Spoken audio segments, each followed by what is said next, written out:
Hi, you're here at Supermassive Games. We're about to do a playthrough of Hidden Agenda, which is part of the PlayLink range of games. I'm Will Doyle, I'm the game director on the project. And I'm Jez Harris, the senior producer. So in Hidden Agenda we've got two modes, story mode and competitive mode. We have up to 6 players. How well do you know your friends? Choose wisely. Life and death decisions will be in their hands. So this is what we call trust questions. So the game challenges you at different points to identify who among your friends is the coolest under pressure, the quickest thinking. There's a whole lot of different questions as we go. And then as you'll see later in the game, the player we choose is given an executive decision on one of the key choices in the game. So we'll see who's come out here. And it's Monica. So in story mode, we're just playing the game for kicks, really. We wanted to get an experience that is a bit like a sort of movie night with a bunch of friends. You're just playing through the story, enjoying it for its own sake. It's a big branching narrative, so it can go in all sorts of different directions, which are controlled by choices. So we need to make a vote for each of these choices, and the majority decision decides. We really want to seize control. We can use a takeover. Tap the takeover button during a choice to take control. So to make the decisions, you just simply swipe on your phone. We wanted to make the game as easy to control for anyone, really. So everybody knows how to use a phone, and we spent a lot of time just making sure that the interactions are as simple as possible.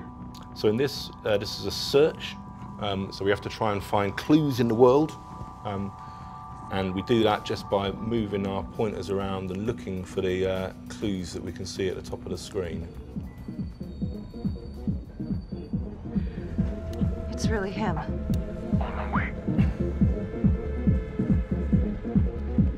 So this is the star of our show, Becky Marnie. At this stage, she's just a beat cop. As the story progresses, though, she becomes a detective in the homicide department. This is her trying to take down the trapper. There's this serial killer that's been killing people across the city, and now, just a rookie cop, she's got a lead on him, and they've found him in this house. Hands up now! So as we play through the game, every choice will lead to a different branch. Sometimes those branches come back together, sometimes they spiral out into different directions. We have a thing we call the ripple effect, which is each choice you make is sort of like dropping a stone in a pond. Ripples spread out, create different outcomes, and some choices create life and death decisions, as we're about to see here. Help!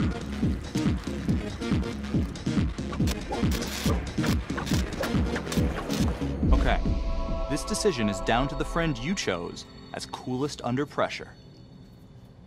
It's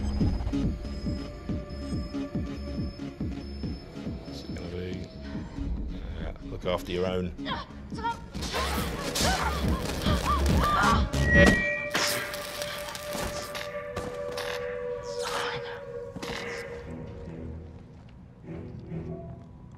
And so that's a fairly momentous decision you have to make there, and that itself has a big effect later on in the game, how you deal with that dilemma.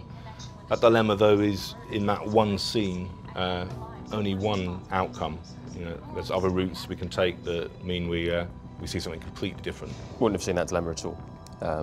And likewise with the shooting. Shooting is about a group decision again, so it's combat. It's up to the entire group to say, yes, you know what, we're going to pull the trigger on this guy. And if you don't all pull the trigger, then you'll go down a different branch because you won't have shot and something else will play out entirely. So this is now competitive mode. So the difference with competitive mode is that we're all against each other in this, trying to score as many points as we can, and that's handled by hidden agendas. So as we play through the game, one of us will receive a secret objective. Their goal is to make that objective come true. Our goal is to identify them. If we can identify them, we'll score points. If they make their agenda come true, they'll score points too. You've got 5 minutes. Miss Graves, I did not kill anybody.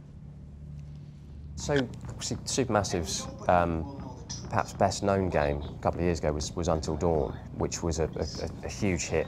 It was a horror game, kind of interactive drama, very cinematic and high production values and all the things that you know about it already. And when Sony started talking to us about the PlayLink initiative, it felt like a fairly great fit for the stuff that we were wanting to do anyway, which was more of a sort of a social interactive fiction style thing. So we'd been kind of looking at slightly shorter games and this notion of a movie night that people can play together and kind of shouting at each other and trying to convince each other which way to go. Garrick using his card there is showing his hand, but you can never be completely sure because it's also, he can try and put the blame onto himself even if he hasn't got it.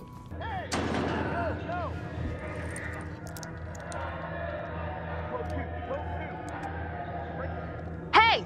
What's going on?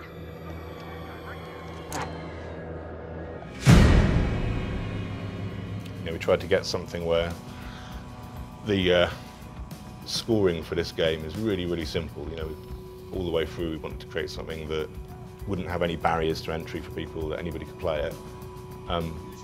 Yet at the same time it's quite in-depth, the tactics you have with such a simple system. Because it's about the people in the room and it's about talking to each other and convincing each other of lies and half-truths. Stay back. You also see there one of the quick reaction moments we had, where it's just we have to grab the pepper spray, and whoever gets there first gets to take over. Hey! Hey!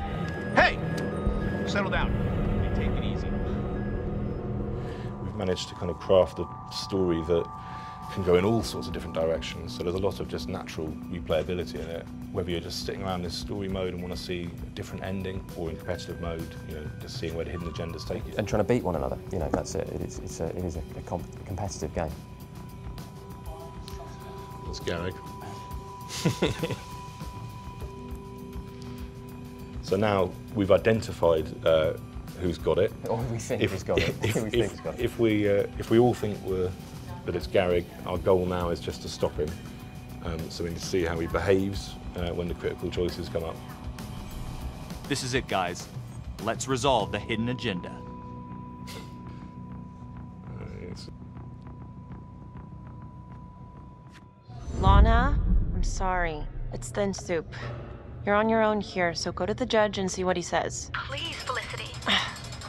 I'll talk to the police about Adam Jones. Maybe they'll find something, I don't know. But that's all I can do. Thank you. Monica. Unlucky. You weren't identified, but you couldn't complete your agenda.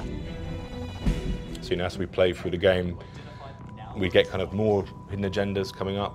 In each time, it's not always the same hidden agenda, so we don't know always what the goal is going to be. It'll be different all the time, and it's kind of back-to-back hidden agendas all the way through the game. So there you go. Thanks for watching. I hope you enjoyed it, and keep an eye out for Hidden Agenda coming soon. PlayStation